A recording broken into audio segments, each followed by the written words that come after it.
Halo teman-teman semua, terima kasih sudah mendaftar di kelas Startup Series Be a Startup Founder. Sebelum teman-teman mengenal lebih jauh tentang Be a Startup Founder, yuk kita pelajari dulu apa itu startup.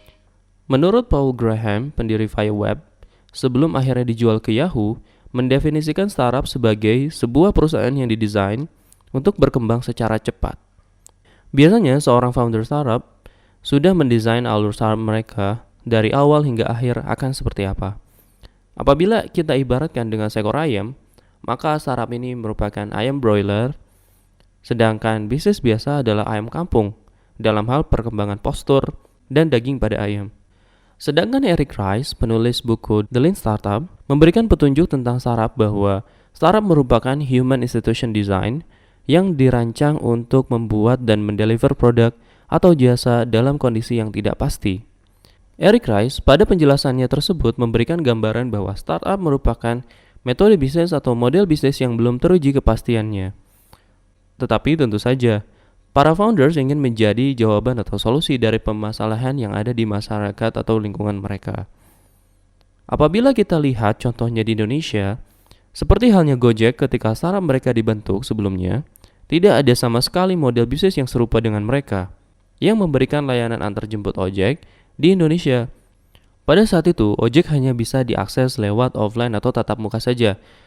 Jadi, para penumpang ojek dan driver ojek harus bertemu sebelumnya, tanpa ada perantara aplikasi satu sama lain. Hampir semua startup yang ada di dunia, metode bisnis atau model bisnis mereka itu belum teruji kepastiannya. Even Uber sekalipun, yang dulunya yang bisa disebut sebagai the first online transportation di dunia, sebelum akhirnya sebesar sekarang, model bisnis mereka itu belum teruji 100%. So, dua definisi yang berbeda ini merupakan definisi yang tepat untuk menjabarkan apa itu startup.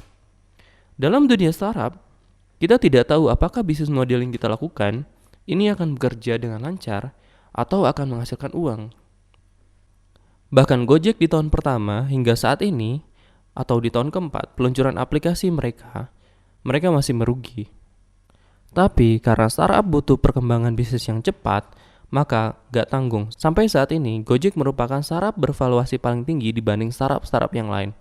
Bahkan, valuasi mereka itu lebih tinggi dibanding valuasi Garuda Indonesia dan Bluebird sekalipun. Salah satu startup objektif is to help and change something or anything to be much more easier dengan skala yang besar.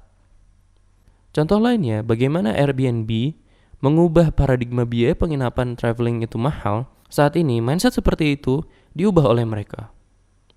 Mungkin, dulu kalau kita ingin pergi ke Jepang, kita harus mempersiapkan budget yang lumayan besar untuk penginapan, apalagi biaya hotel di sana yang lumayan mahal.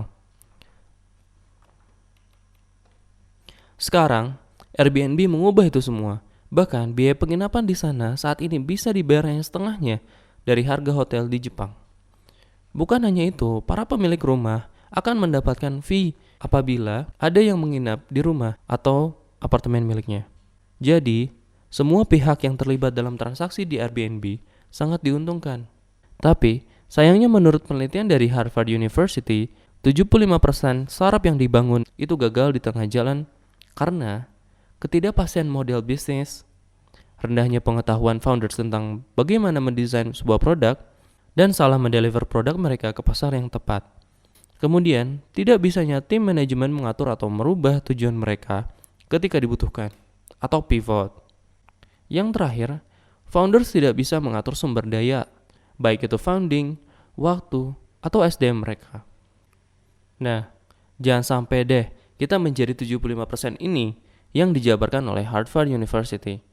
Yang harus kita lakukan adalah terus belajar dari pengalaman-pengalaman kita dan terus belajar dari materi-materi yang kita sediakan pada kelas ini. Mudah-mudahan penjelasan tentang startup ini bisa terjelaskan di materi pertama kali ini. Kita bertemu di materi selanjutnya ya. See you in the next video.